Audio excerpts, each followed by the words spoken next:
Hello, I'm Richard Rozakis, the Assistant Superintendent for Curriculum and Instruction at the Belmore Merrick Central High School District.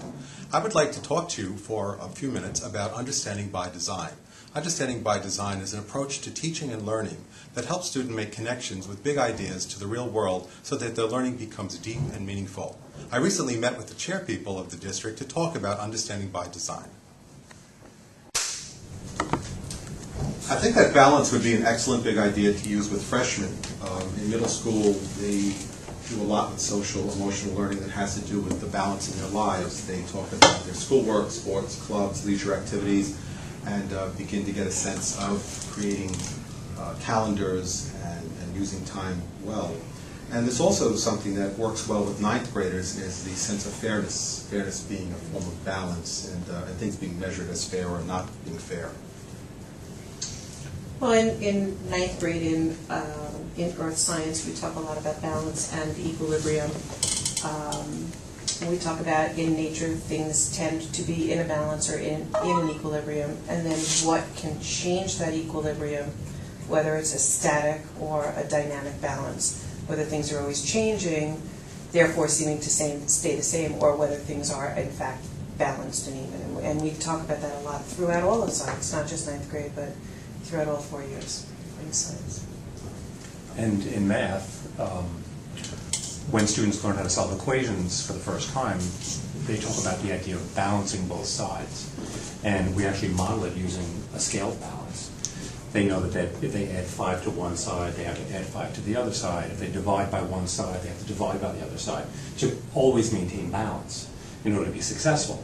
And a really good check for them is to see when they substitute their answers in, is there balance at the very end? And if there's imbalance, that's a red flag for them. So they can say, I must have done something incorrect, go back, correct it, and see if they can maintain balance. So that's the object. Maintain balance always throughout the whole process. Then I think there's an enduring understanding built into this too. It's that as we are seeking balance, there's always going to be imbalance. And I think that's something that transfers to many different subject areas as well, because you're thinking about many things that are balanced or we desire to balance, and yet there is the imbalance and that can create conflict and so forth. Right, and taking this idea of imbalance, I immediately think of To Kill a Mockingbird, which is a ninth grade work. And there's a lot of social imbalance in that novel between blacks and whites, educated, not educated, farmers and merchants. And then Atticus comes in as that variable to try to balance out that social inequality. And he's not successful in the end, but it goes back to what you were saying about ninth graders needing to learn a sense of fairness and also sometimes that life isn't fair. So I think then one of the essential questions would be how do people or societies balance differences, which really works into the ninth grade curriculum. As the ninth graders come in to the global history and geography class, they're looking at the rise of civilizations and different people forming social structures. And as they identify and discuss these social structures in social classes, quite often they're really focusing on the inequities or imbalance. And so, specifically if they were learning about Hammurabi's code, they would be looking at how different punishments are doled out depending on where you are in that social structure. I think that that's what we're talking about too, relating the big idea of balance to the idea of justice, because in looking at Hammurabi and in To Kill a Mockingbird, it goes back to the student's sense of fairness. And they're going to recognize on their level things that are fair and are not fair, and be able to look them through all these different lenses and disciplines.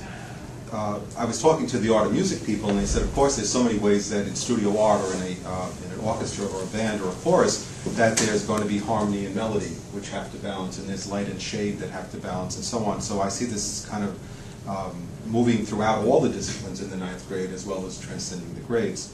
Renee, in foreign languages, there are various ways to look at balance. Absolutely. I mean, listening to all of your ideas, I think your ideas and this big idea in general transfer to across the curriculum, 9th grade through the 12th grade, because we talk about literature, we talk about societies and cultures, and we talk about conflict, and even our grammar is often sort of math-related in terms of balancing what you're saying and agreement and your verbs and your subjects. And I think, speaking about cultures, we often look at things as things are different, but yet they're the same. But whether they are the same, are they equal? Are they not equal? When you think about holidays and customs and that sort of thing. So it really does apply in many aspects. You bring up a very good essential question. If things are balanced, are they equal? And I think in all of our disciplines, you think about, we seek to balance things, but does that make the things that we balance equal? And it does go back to questions of justice and fairness and so on. I could see this becoming a big idea as students move through higher grade levels and begin to think about deeper problems such as political parties and points of view, and begin to express opinions, or the imbalance between scarce resources and how much for everybody or how little for everybody.